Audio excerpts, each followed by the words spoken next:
To yanwa, kalli iskancin da 'yan matan Kannywood suke aikatawa har ta kai ga ana ce musu dukkanin 'yan matan Kannywood to fa 'yan wuta ne.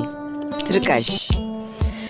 To mai sauraron barkanmu da haka, idan ka kasance wannan shine farkon zuwanka na YouTube channel namu mai suna MJ Hausa TV.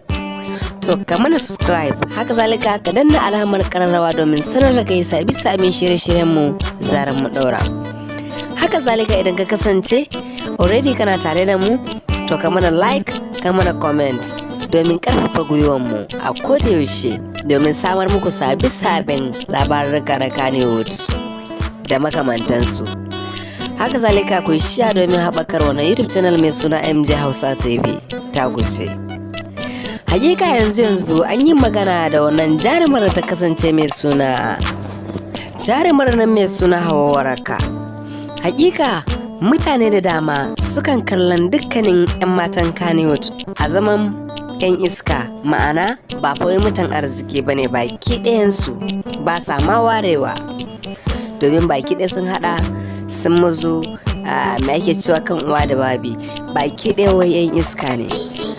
Hakika jarumar nan fitacciya wanda aka fi sanin ta Hawa Waraka ta nuna ɓacin ranta sosai da sosai, sannan ta yi maganganu masu mahimmanci game da wannan kalla da ake musu, akan cewa ya kamata ku sani mu fa 'yan matan Kannywood ba zai yiwu a ce a kodayaushe ɗan adam ya fito yana bayyana aikinsa na alkhairi ba.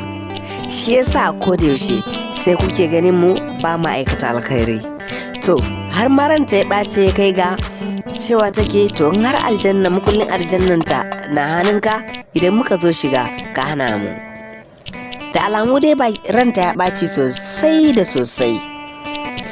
To har wasu sukan cewa wai dukkanin 'yan matan Kannywood ba sa aure.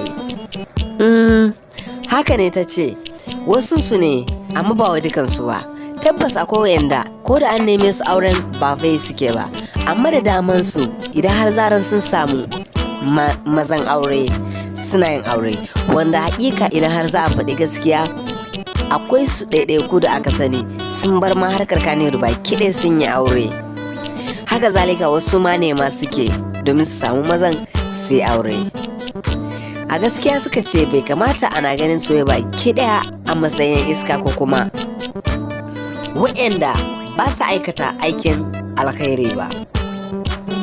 Ta kai ga jama'a na musu kallon baki ɗayansu wai ma karuwai ne, domin ba abin da suke samun kuɗi face kawai suna aikata abubuwan munana waɗanda marasa kyau.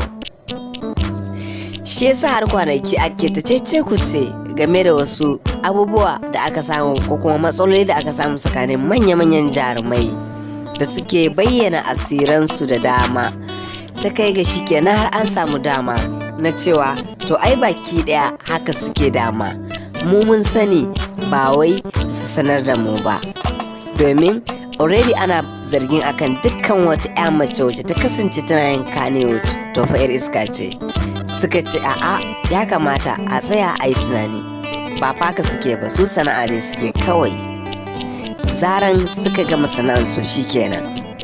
Ta kai ga har wasu suke cewa da inda har za ka gan mutum a haka normal ba wai a cikin bidiyo ba, to ba lallai bane ka ce ma shine, domin baki ɗaya siffarsa zai koma normal ne, domin dukan wani abu da aka baka ko kuma directing ya zo kanka shine za ka yi. Shi yasa sometimes sai a musu kallon banza da sauransu, sun ce to su ba haka suke ba. To masu sauraron mu, kun dai ji abin da jaruman nan suke tattauna a kodayaushe a gidan BBC zaran an tambaye su, domin wannan abin yana matukar ƙona musu rai. Muna jiran comment naku, shin abin da suka faɗa haka ne ko har yanzu ba ku yarda da su ba? Kada ku manta MJ Hausa TV ta kuce, kuma na comment ku danna alamar ƙararrawa. Idan ka kasance wannan shine sabon zuwan, kada ka manta ka mana subscribe domin sanar da kai sabbin shirye-shiryen mu zaran mun daura. MJ Hausa TV ta kuce.